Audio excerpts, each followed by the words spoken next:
Welcome to the Utah PTA Pulse podcast. My name is Corey Fairholm. I am the immediate past president of Utah PTA and the host. And Angelee. Hi, I'm Angelee Aedo, the VP of Advocacy. I have a new title, it's confusing, and I'm the co-host of the show, and we have another special guest today. Sherry Mattle, go ahead. Sherry Mattle. I have been involved in PTA for many years, but currently I am the Trust Lands Chair. So I'm the one that, I guess I'm a liaison with outside groups and watch over trust lands. The trust lands in Utah. Which is huge. I'm really excited to talk about the trust lands today, but before we do that... Angelee has an icebreaker question for you. Oh, okay. Shoot. Okay. You said you would answer any question we had, right? Yeah, it might not be what It you won't want. be hard though. Okay, what is your favorite Halloween tradition? Halloween tradition. I got one. Okay, go. So my husband's birthday is on Halloween. It is? Uh-huh. Oh, that's a special day. He didn't tell me when we first got married that his family did something very specific on his birthday every year, and he didn't tell me, and so we just went to Outback for his birthday, our first year married, and he was so disappointed. And then I found out it was because he had this special tradition, and now we do it with our family. So we always do a fun Halloween dinner. So we have green spaghetti, we have eyeball meatballs. We've done wings and colored them black, so they were bat wings. Oh, that's cool. We do bone breadsticks, a brain, a cauliflower brain. We've done a little skeleton, chest in the middle, and you put little smokies next to it. I don't know, we've done lots of fun things. Boy, you're creative. Well, my mother-in-law takes care of most of it, so that's nice. But That's even better. But yeah, I just remember he was so disappointed. Well, one, our food was gross at Olive Garden or at Outback, but he was I just wanted to do this special thing, and I'm well, why didn't you tell me? But I mean, we'd only been married a couple months, so Well, that's good too. Yeah. I have a niece whose birthday's on Halloween. She always got her picture taken every year in her costume. Went to a the formal studio and had them taken. So that was always fun. I used to do things like special food and have bat wings and make when I was a kid, my mom always made donuts. But that's always too much. When my kids were little, I was always busy doing Halloween parties. Oh yeah, at the school and stuff. At the school, and so Yeah. we did that. We usually stay home, so we're not one of the houses that just turns out the lights and doesn't, or puts the candy out on the porch. We are usually there and try to see all the. And this year, That's my favorite part. well, I love And this year we got trick-or-treaters. full-size candy bars. Oh, So we're gonna see if word gets out. Man, I'm coming to your house. I know, seriously. That's We have awesome. backup if we run out, so we only have, but we don't always. It varies on how many kids. How many kids? do you Well, usually when get? I first got married, and we lived in the same house, but we were the only neighborhood for around, so people would drop their kids off. So literally we'd go through 10, 12 bags of candy. Oh yeah. But these days, I mean, it kind of has picked up the last few years, but there were times when we maybe got 10 trick-or-treaters or Really? something. Man. That's crazy. We are always at 300. I'm not kidding. Kids come and we have groups of 10 to 12. Mm-hmm. And we go through so much candy. Bags and bags. I've even had to send my kids to the store. Go get some more candy. I have done that before. Yeah. Where So you're yeah, I've done that because they just, oh my gosh. But We've that's never my run favorite part of Halloween is the trick-or-treating and And having I'm I can think of other people. We have neighbors. See, we have these because we have neighbors that always do a spook alley. So you have to go to their spook alley, but that's not our. Our tradition is going to the spook alley, not having them. They have. They do a fancy spook alley every year, and it's different. So That's pretty awesome. fun. Well, Halloween's coming up, 10 days away. I know. Can you believe it? Anyways, you might be hearing this after Halloween, so anyways. That's okay. So tell us about trust lands. Why is it so important for our children in the schools? Okay, well, first of all, I kind of want to go back to history. Trust go for lands. it. Okay, before Utah was even a state, in 1894, the U.S. Congress passed the Utah Enabling Act, which was before they were a state, but it granted so many acres. I don't know if you've seen the maps. I should have brought the map in from the other room that shows the checkerboard.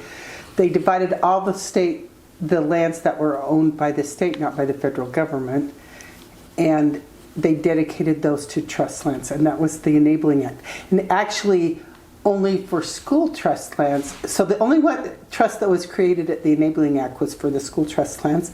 But then when Utah became a state, they had other institutions that became trust lands. All the universities, all other things. There's a trust that's for public buildings, but that's pretty much, it's not defunct, but it's liquidated. So like they don't get any of them trust lands money every year. But I found this out. I don't know if you were going to ask me this.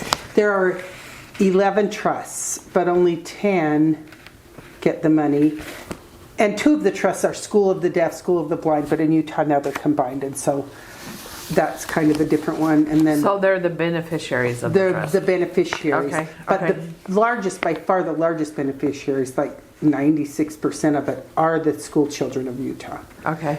And so that's what their trust is. So you said that it got started before Utah became a state, and then so do other states have trust lands? Yes, as well? yes. Every state that became a state after Ohio had trust lands.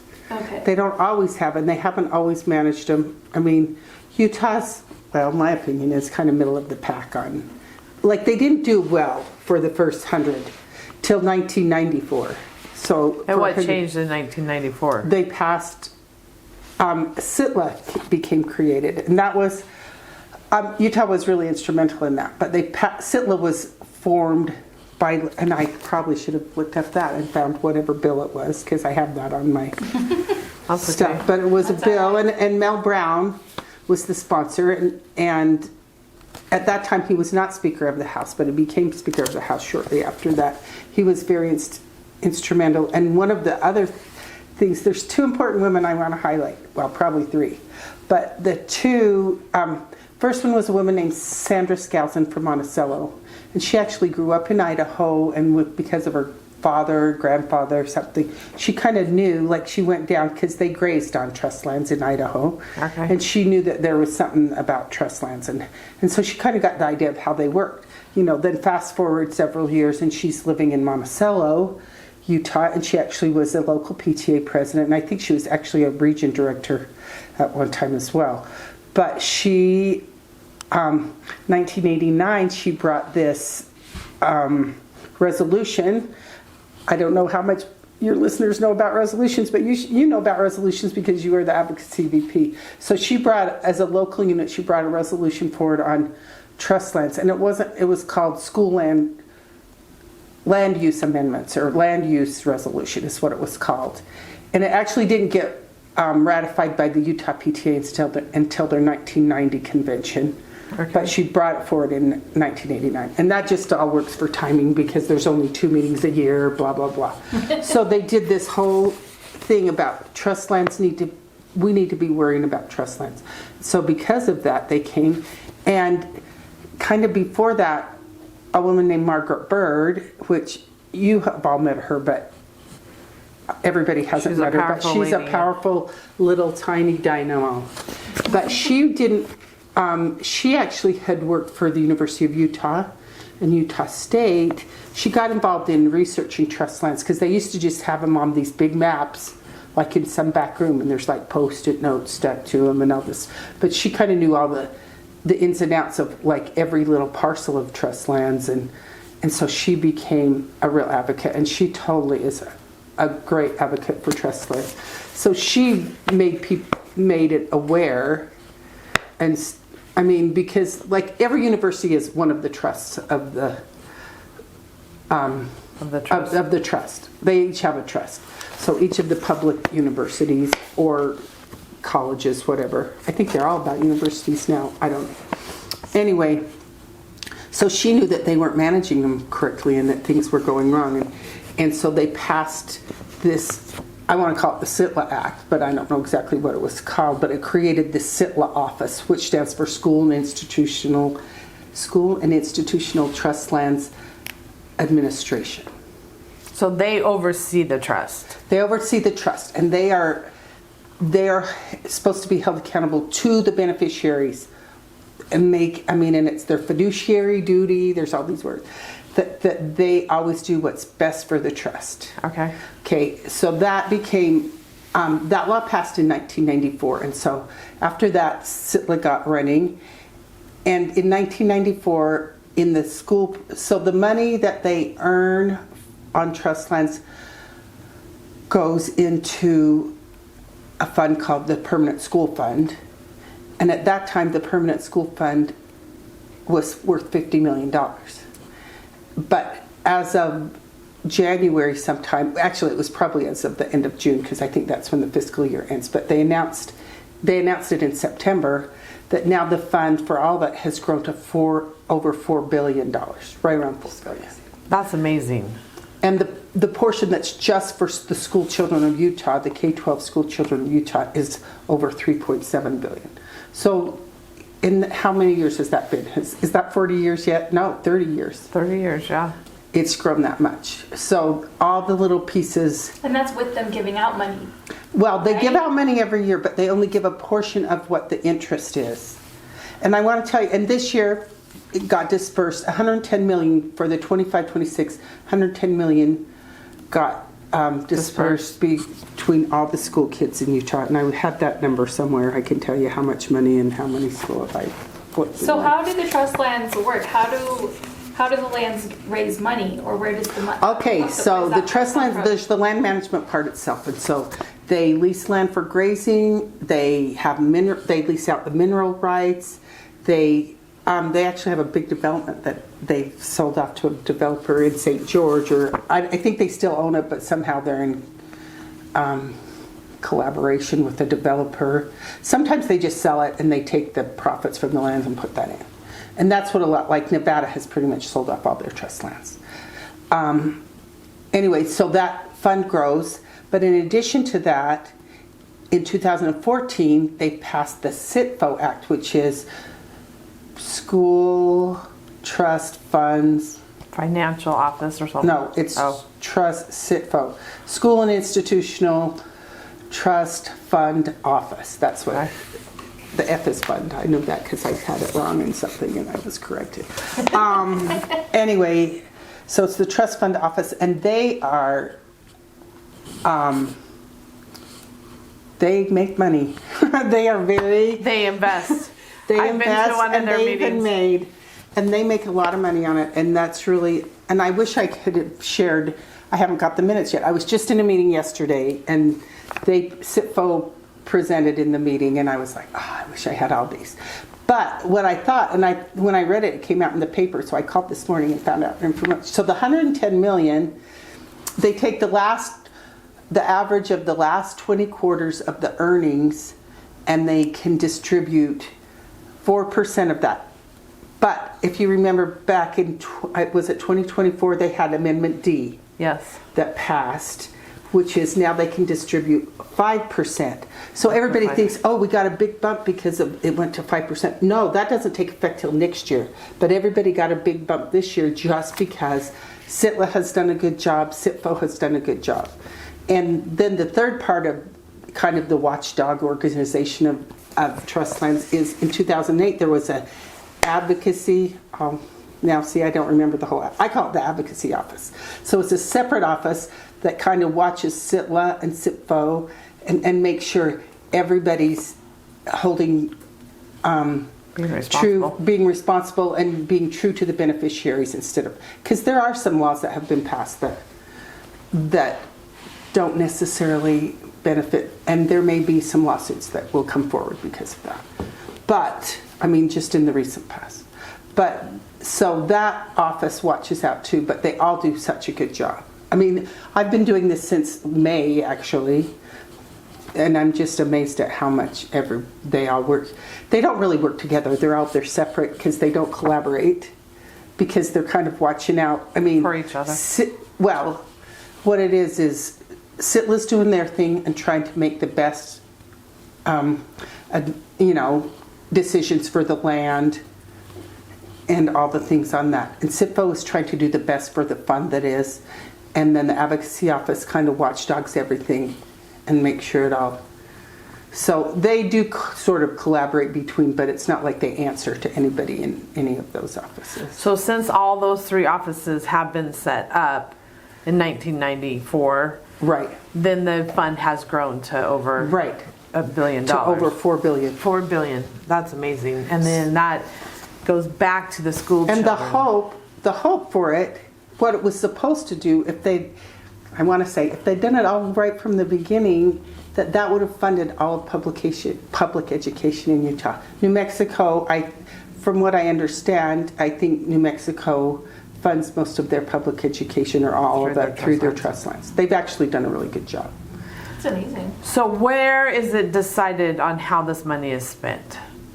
At the school level? Like, so the money comes in to the school. And it's the state school board distributes it. Okay. Through each school has a school community council, and the members are elected, there have to be parents, teachers, and the principal. But there have to be more parents, and the chair has to be a parent.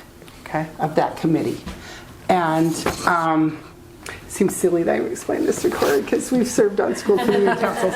I would encourage all PTA members or everybody, because even charter schools have to have a school community council. So every school is required to have a school community council? Well, I guess only if they want trust lands money. Okay.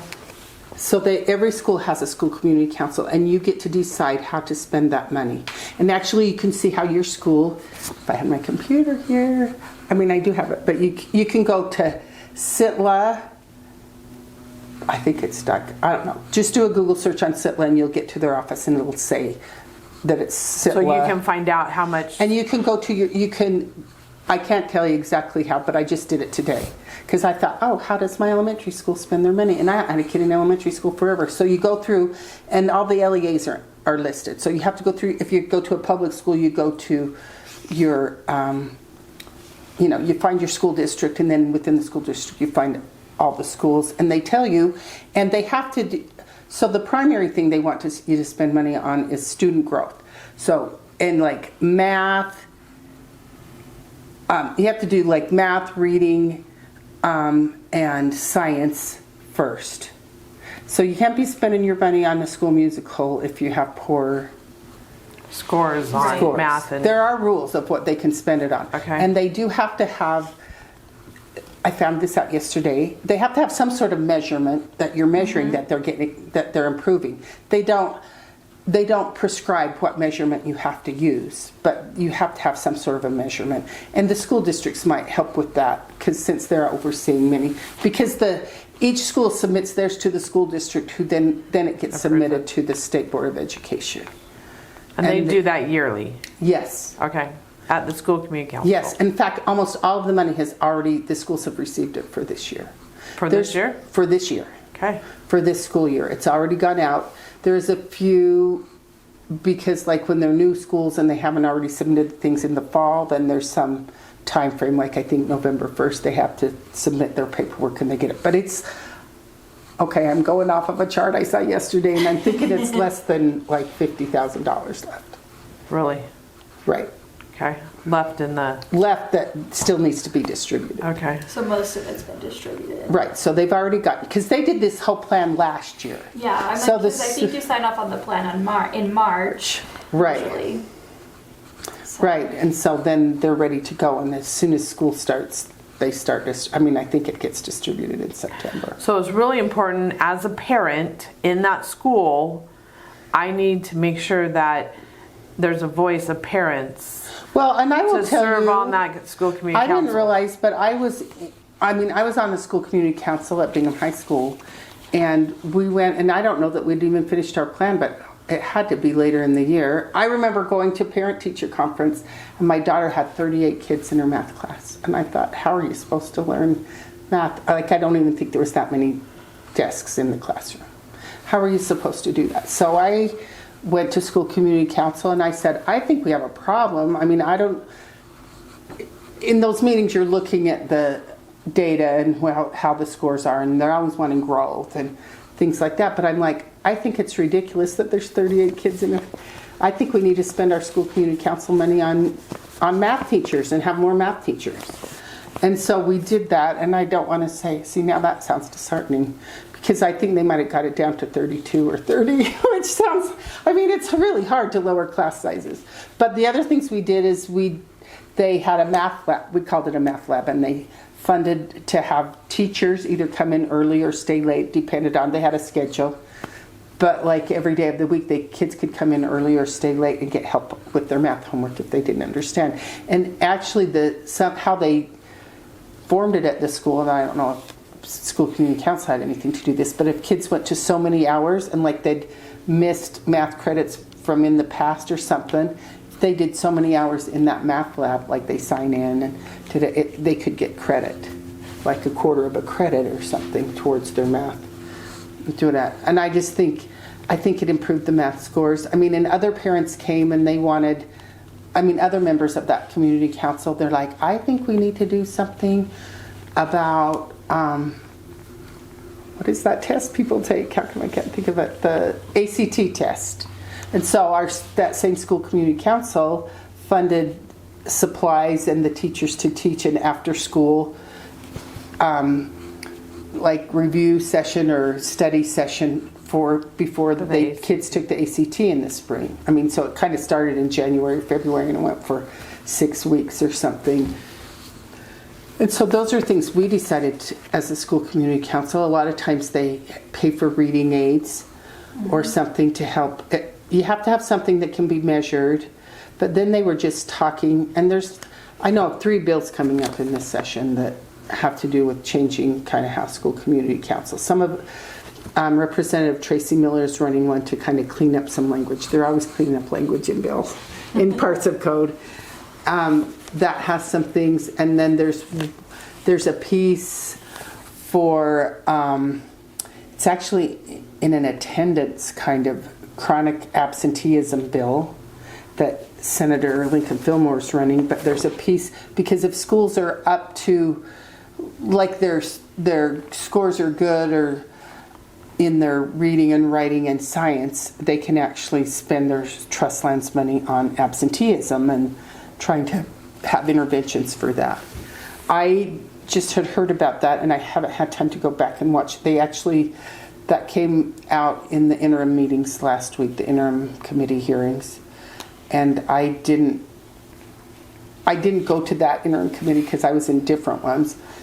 And so I wanted to see I don't know all the details. It just came up in the TLAC meeting, which is Advisory Council. There's too many acronyms. No, there are, and there's Trust a lot. Lands Advisory Council is what it is. And that's a committee that's on the state, under the State Board of Education. That advises, okay. That advises. And they kind of, the offices at the State Board of Education make sure people, they're the ones that review every school's plan that they submit and make sure that it's, because you can only spend it on certain things and make sure everybody's in line and are doing what they say they'll do.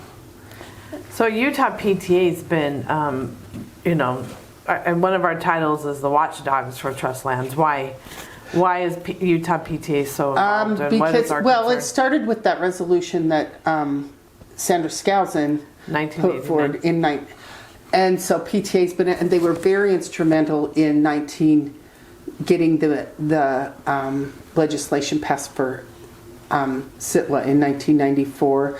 I actually started being on the Legislative Advocacy Committee for PTA, I want to say in 1997. Okay. And Paula Plant at that time was the Advocacy VP or whatever the title was exactly.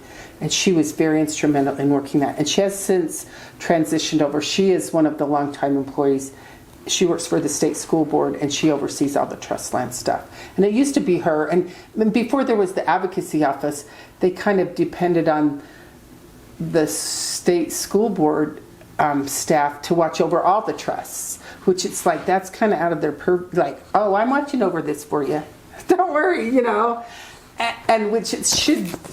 So it is good to have this advocacy office that so they watch over all the trusts, not just the schools, but it is like 96% of all the trust is the school children's trust. Well, and when we were talking to Margaret Bird this summer, she said the PTA is so important because we're like not funded by the government, you know? Right. We're like this separate entity that doesn't answer to the government. And so sometimes it's hard when we're so grateful that we do have these like different groups, but they're all like, they kind of all answer. Right, they kind of have to worry about. They all kind of answer to the legislature, and then Utah PTA doesn't. yeah, and we don't. And so like you can't like say something bad about the person who gives you money, you know? Yeah. Like Right. you can't be like, hey, there's a problem here, you know? But Utah PTA can make that aware because Yeah. we're. And do that. I mean, and they have, I will tell you that, like, it seems like there's at least a couple of trust lands built. And I think that there have been some that we've missed in the past. And so, because I already know about 3, and the session isn't even starting for like 3 months. So it's good to be attending these meetings so you can know what they are. And SITLA, actually, they have, I don't know how active because I've only looked at it a few times. They do post to social media, and they do post. In fact, I wanted to highlight this because I did a newsletter article. But SITLA has a contest, so each school can can submit, and if you win the contest, like how we spend our trust lands money. If they win the contest, then they can earn an extra $2,500 for their trust lands, and that might be the difference in being able to do something, you know. Mm-hmm. What kind of contest is it? It's I think it's a video contest. Okay. It's a contest. If you go to, they have a banner that goes across. So if you Google SITLA, and then you go to the SITLA site, it'll say, because I can't even tell you, because I think it's sitla.gov, but I'm not sure if it's sitla.gov or sitla or utah.sitla.gov or I'm not sure exactly what they're, and if I had my phone I could hurry and look it up. Trustlands.utah.gov. Oh, that's what it is? Okay, Yeah, there you go. Thank you. $2,500 for your school. Enter our video contest. See? So it's a video contest. Okay, that's good to know. And they can do that, and they want people to enter, and then they highlight, and they really do. I didn't realize till I started going to these SITLA meetings that they do campaigns, ad campaigns in rural Utah, because some people, they have a harder time getting people in rural Utah to be on board with trust lands, because they see it as, well, we've had this land forever, we've grazed it, why are they all of a sudden? And I have heard people for years even complain about that, like, well, we lease land from the federal government and from SITLA, and it's much harder. There's more things that the SITLA makes you go through to get their land. And I'm like, yahoo, thank you. I mean, thank you, SITLA, for being diligent and not letting people get something. And there's other things going on. I also want to highlight another group that's called ASTL, Advocates for School Trust Lands. .org, and that's a group. Margaret Burt's part of that group, and I'm actually on their board as well. But they help try to ensure that trust lands are taken care of in all the states that like join them. So since I've been part of it, they've gone to Montana and Oregon are the other states besides Utah that they're like. There's things with water rights in Montana, and there's things with I don't know, lumber, what's it called? The trees in Oregon. And that's actually a lawsuit that's been going on for a few years. They do advocate for lawsuits to be handled. And I mean, because you can't just sue a state because they pass a law. It's like something has to be done because of the law. Mm-hmm. And then when that happens, then they sue the state. And so there's something going on in Oregon about the I want to say timberlands, and I should, with trust lands and that, and I understood the one because I've heard more of the one of Montana. It's the water rights that go on with the trust lands, and people that own the land adjacent to the trust lands, and they've always had the water, but we've always used that water. Why aren't we getting it? And actually, not all the trust lands have been necessarily assigned either. I'm not sure I understand, so I probably should talk about all that stuff. I do understand some things, but So they as a do hide- local PTA leader, if I'm in my community, what would I need to do to make sure? I mean, this stuff. Well, it used to because I mean, people want that money, right? they do want it, and it used to feel like every year somebody would run something, and trust lands can be over this. Trust lands can be over this. I mean, and So one of they're the trying things to that they want you to spend the money that they get for trust lands to cover something else. So they're trying to take the money away from the public education. Well, not necessarily, but instead of funding what trust lands was intended, they fund other. I mean, one of the things that I know that we fought that it passed, and it's probably been okay, that was because the whole world has changed. I mean, I want to say 9 years ago, they passed a law that school community councils were over digital wellness in the schools. I remember that. And my opinion on that was they wanted them to be over because then they could spend trust lands money on it and they wouldn't have to spend school money on it, you know. Okay. They could, but that has changed because the internet is even more integral to education than it was then, and I think a lot of school districts have taken that over and they don't really have to worry about it. And so I think that's part of the amendments that are going to be gone.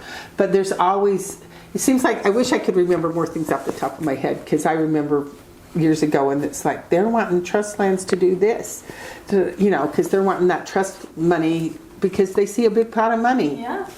And it's supposed So to. then as a local leader and as a parent, I need to be aware of that. Yes. And it used to be when the SITLA board was created and whatever, in school community councils, they used to require that the PTA president serve on the school community council. Then it came through, because not every school has a PTA, unfortunately, but they should all have a parent group. I don't know if every school even has a parent group though. And so, but you should be involved in this. And one thing that I came across today that was suggested is that maybe have like the school community council report to the PTA.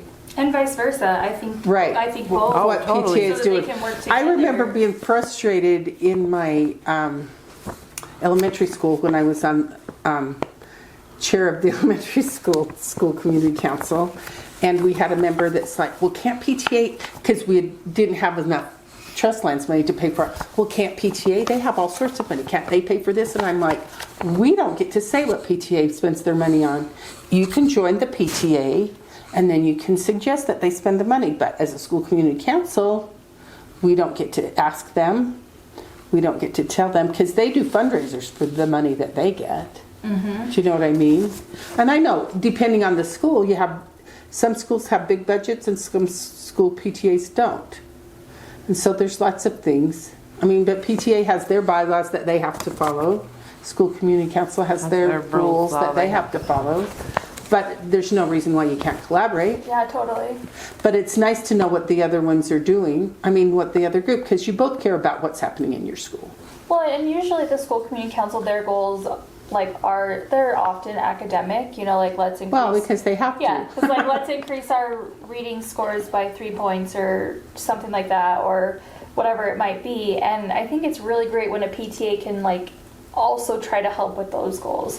And, so it's and I think the beauty of PTA is they're working in partnership. Yeah. When they work in PTA, and it can there's a lot of the things that kids go to school. Now I wish I could remember how that she said. There was a woman that one of the members of the committee meeting that I was in yesterday, and she's like, let's face it, kids go to school. She's like, okay, when I was in school I did diving and something else, but you had to have a certain GPA. She said, so you went to class and you got the grades, not just because you wanted to go to class and get good grades. You went to class because you wanted to be on the team, and you had to pass those things. And so it wasn't just like, Charlie Brown's teacher, wah, wah, wah, wah, wah, wah. You're really trying to Learn something. So I wanted to share with you an example of a time when PTA and the school community council worked together, because I think that can be so powerful. What can PTA leaders do? What can PTA members do? Right. And I think it's really working together. So one thing, when I was PTA president, we noticed that our goals at our school were focused on reading, and as they should have been. Like, our reading scores weren't very good, but our math scores were also not good, but that wasn't our goal. That wasn't part of our goals that year. And my daughter had a really hard class, and they learned like absolutely nothing in math. Like, their class was very difficult, and like behaviors. Behavior wise, yes, they were, oh, bless their souls. But I just was like worried that, you know, now like they're so behind in math, and I was like, well, how can we combat this? And especially because when we were in our community council meetings, we were looking at the math scores and watching them drastically drop, and I'm like, what can we do? What can PTA do to help with this effort? You know, what can we do to work together? And I had asked if there was like some sort of curriculum that like an aide could come in and teach without having to like know the math, you know, like they didn't have to go to school to be a math teacher, because we had a reading curriculum like that. Like we had the aides come in and they could figure it out, and my principal was like, okay, well, I will look for a curriculum, we'll put school land trust money aside, if you can help find volunteers, and we'll do like a morning program and hopefully get so the PTA found volunteers so they didn't have to pay. Yeah, and we said we want to do it in the morning and get some dads involved, because usually dads can come and do it before they go to work. And unfortunately we couldn't find it that first year, but they allotted that money again the second year. And then they finally found the perfect curriculum this last school year, and they did have enough money that the aides could actually run it, so they could run that tier 3 intervention during school for all the kids that needed it. But I don't know, like, I mean, I'm sure they would have thought to do it eventually, but I think it was because we were working together and being like, look, we'll help you in this goal. These things, that's perfect. You know, and I love that so much. And depending on the school, because some school community councils, they have an election and not everybody that runs gets on the school. Yeah, totally. But the meetings are always open, so you can attend the meetings. Anybody can go, you just can't vote. That's an open meeting, yeah. And so... And all their minutes should be posted on the school's website, and... Yeah. And, I mean, and the agenda gets posted a week before and all that kind of stuff. Yeah. So, yeah. That's great to collaborate together and do those things. I think that's like where that real power of PTA comes from. You know, like that's how you go past like the dessert and punch PTA. I know. You know? Which is great too. I love that part too. But we're Punch advocating. We're cookies, advocating to make sure those funds go to the schools and make sure that they stay with the schools. And I think that's what's important, and to let these local leaders know that they have a voice.